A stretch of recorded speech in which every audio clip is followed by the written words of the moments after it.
This is NDTV.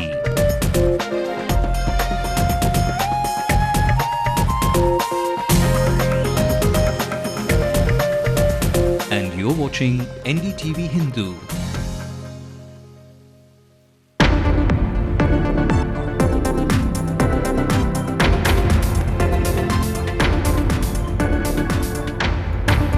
Highly placed sources confirm that an army officer is a suspect in the Dilshan case. Meanwhile, army says that the guilty will not be shielded. Expert committee on common syllabus calls the textbook substandard, says common syllabus cannot be implemented in this academic session.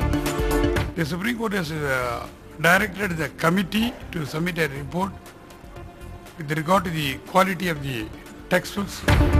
AMA launches a fresh sales pitch to industry heavyweights, assures of a revamp in state infrastructure and bureaucracy. Very soon, we will be able to make our state a power surplus state once again. Jaya heads to Delhi with a long list of demands. Power top on the agenda in meeting with the Planning Commission. Stunt picture COO Saxena to be interrogated under police custody for 2 days. The Supreme Court lifts the stay on Justice Dinakaran's impeachment, describes his petition as a delaying tactic. A very good evening. You're watching Late Night News with me, Ashmit Kumar. Time now to take a look at stories coming in from across the country. As the Sports Minister sacks coaches, an NDTV sting on how chemists outside sports centres stock performance-enhancing steroids. Rahul Gandhi visits Bhatta Parsol, part of his yatra to Aligarh for the Mahapanchayat on land acquisition. Ahead of the cabinet reshuffle, Murli Deora confirms he has offered to resign. Is it an attempt to pave the way for his son Milind? A 17-year-old girl in Haryana is killed by her father after she refuses to stay with a 55-year-old man she was forced to marry. Clashes during the Telangana Bandh as Congress leaders now acknowledge that it's time for a discussion on a separate state. Outrage after the health minister calls homosexuality unnatural. Gay activists demand an apology. And every actor has the right to their own comfort zone. Katrina Kaif on her much talked about intimate scene with Hrithik Roshan. Well, first up in developments coming in from the disturbing Dilshan murder case, from highly placed sources we have come to learn that army officials may now have come on the radar. One of them is being questioned closely. There are reports that the concerned officer was interrogated this evening by the police. Meanwhile, the army has issued a statement saying that the guilty will not be shielded. They have just revealed that all the weapons and ammunition have been accounted for. Now remember, Dilshan's case was transferred to the city's CBCID, and both police and the army were jointly investigating the murder of a teenager on Sunday inside the army compound. Well, ever since Dilshan was shot in the head on Sunday afternoon in defense compound in Chennai, the question on everyone's mind is who fired the shot? More importantly, where did he go? Did anyone catch him? Did anyone shoot Dilshan at all? Watch this.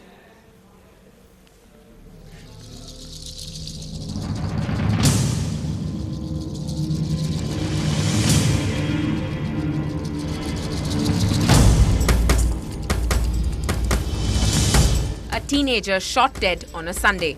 But the only weapon carried in this compound does not require bullets, or so they say. In our colony here, in fact all our colonies here, we do not have any armed guards. Even now if you go to our main gate and see, the guards are outsourced civilians. They have got only a danda in the hands. They got a stick in the hands. There is no weapon which is authorized to come into any of these colonies. And we have been checking all through, no weapon is being deployed in this colony so far. After public outrage, the army has been talking to the media, but tried decoding for any nugget on progress of the probe. On Monday morning, in an army chief statement, Lieutenant General A.S. Lamba, Vice Chief of the Army Staff, stated, and I quote, "The local station commander made a statement yesterday and there is no armed guard in that area. We are fully cooperating with the civil police and you will know soon." And there was no more of code silence army style later on Monday evening. On Monday evening at 3 p.m., an army statement exclaimed that full cooperation is being given to the local police in the joint investigation. The army will take all measures to reach the bottom of the case and take stern action against anyone found guilty. Tamil Nadu Chief Minister Jayalalitha says no one could have mistaken the boy for a terrorist. But the army believes in closing ranks, and the latest statement reveals nothing at all. Today, the latest statement from the army says that authorities in Chennai are providing full assistance to CBCID in investigations. Army personnel in the vicinity and the civilian security guard made available for joint investigations. No guilty person will be shielded. Clearly, the rank and file believes in falling in line. And maybe we may all have to wait for Rajkumar Gupta to make his next film titled No One Killed Dilshan. In Chennai with Bama Ravi, Natasha for NDTV Hindu. Well, this is one report card that the student community will be eager to get hold of. The one filed by the 9-member expert committee on the uniform syllabus, which was filed in the Madras High Court today. Our principal correspondent, Peer Mohammed, brings to you more on what the panel has recommended. Substandard. That is the expert opinion on the existing uniform syllabus by the 9-member expert committee. It also says the syllabus provides neither equity nor quality education, nor does it follow the National Curriculum Framework 2005 and does not want the books prescribed for the academic year 2011-2012, since a number of modifications are required. Now the committee has examined and has submitted the report to the Registrar General of Madras High Court. Now the matter is posted to 7th for day-to-day proceedings. The panel says the study plan leans towards rote learning, not analytical thinking. But as the case comes up for hearing from Thursday, these arguments may be challenged. From Thursday onwards, it will be taken up on day-to-day basis, and an order is expected as soon as possible. And the Chief Justice said it should not take more than 10 days. But the impasse over which textbooks to use should come to an end soon. With the court hearing the case on a daily basis, will the expert panel get pass marks? One way or the other, students want an answer. In Chennai, with Peer Mohammed, Kuku Alex for NDTV Hindu. Well, moving ahead now, with growth and investment in Tamil Nadu both taking a hit in recent years, the new government is only too eager to regain lost momentum. While conceding that several issues are hurting the industries, Amma assured potential investors with a powerful message. Let's take a look. We are taking efforts on a war footing to correct the situation. Very soon, we will be able to make our state a power surplus state once again. Such are the bullish sentiments that the new government shares about industrial growth in the state. But with a growing list of concerns, has the Tamil Nadu growth story fallen out of favour with investors and industry captains? The first thing is to have an enabling infrastructure to attract people to come. We have been attracting a lot of industry, we've been attracting big industry, but if they have to sustain themselves here, we need to have our infrastructure in place, not only for big industry, but also for small and medium industries. Even Amma confessed that recent years have seen a drop in investment and that the infrastructural roadblocks are worrying the industry players. In recent years, the performance of Tamil Nadu in attracting investments declined. I am aware of the nervousness in some sections of the corporate sector arising out of some recent unfortunate power cuts.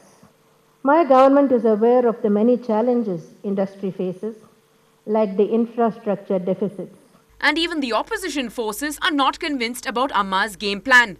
I don't know how much she is going to increase investments. In fact, during her earlier terms, many of the factories went away. They approached the government of Tamil Nadu, but they could not get licenses and went away. Undeterred, the Chief Minister reinforced that the challenges will be dealt with and urged industry captains to participate in the growth story of Tamil Nadu. Let me again reaffirm my government's commitment to providing an enabling environment conducive to the growth of the corporate sector in our state. But despite calls by the Chief Minister, analysts say that only changes on the ground will improve sentiments. In Chennai with Ashmit Kumar, Natasha for NDTV Hindu. Well, staying with the Chief Minister, Jayalalitha also welcomed the theme of the National Council of the Confederation of Indian Industries, Business for Livelihood. Expressing fears over inequitable distribution of wealth, she reinforced that her strategies were oriented towards the common man. Now, she also expressed confidence in the achieving of the Millennium Development Goals before 2015. Tamil Nadu made significant progress in poverty reduction and was ranked ahead of states like Maharashtra, Gujarat, Andhra Pradesh, Karnataka, etc. My dream is to totally eradicate poverty and unemployment in Tamil Nadu. These goals are more ambitious than even the Millennium Development Goals. We are confident of achieving MDG targets. We are confident of achieving MDG targets before 2015. Well, staying with news from the Chief Minister, she is expected to leave for Delhi tomorrow morning. Now, she is expected to participate even as the Planning Commission looks to finalize the annual plan. According to sources, she has plans to meet Planning Commission Vice President Montek Singh Ahluwalia. Issues such as power, state debt and cash assistance by the centre are expected to feature in the talks. Jayalalitha returns to the city by Wednesday night itself. The second visit comes after the first visit to the Prime Minister in Delhi on June 14th. And well, in the latest involving in the arrest of Sun Pictures COO Saxena, he will be interrogated in police custody for 2 days. Saxena was arrested on Sunday following allegations of cheating. Following the arrest, the police moved the court seeking 5 days custody. Now, the bail hearing for Saxena is due to be heard on the 7th of July. நீதிமன்றம் 2 நாள் police காவலில் வைத்து விசாரிக்க உத்தரவிட்டுள்ளது. அது வரும் 7ஆம் தேதி 4 மணிக்கு மீண்டும் எதிரியை நீதிமன்றத்தில் அதே நிலையுடன் ஒப்படைக்க வேண்டும். இதுதான் வரும். அந்த பெயில் அப்ளிகேஷன் அவர் போட்ட பிணை மனு 7ஆம் தேதிக்கு மேல் நீதிமன்றத்தால் பரிசீலனை செய்யப்படும். அவர்கள் வந்து கூட வழக்கறிஞரை வைத்துக் கொண்டும் என்று முறையிட்டனர். அது நீதிமன்றத்தால் நிராகரிக்கப்பட்டது. Well, Ajay Markin gets cracking after the doping scandal blows in his face. We'll tell you more about it on the other side.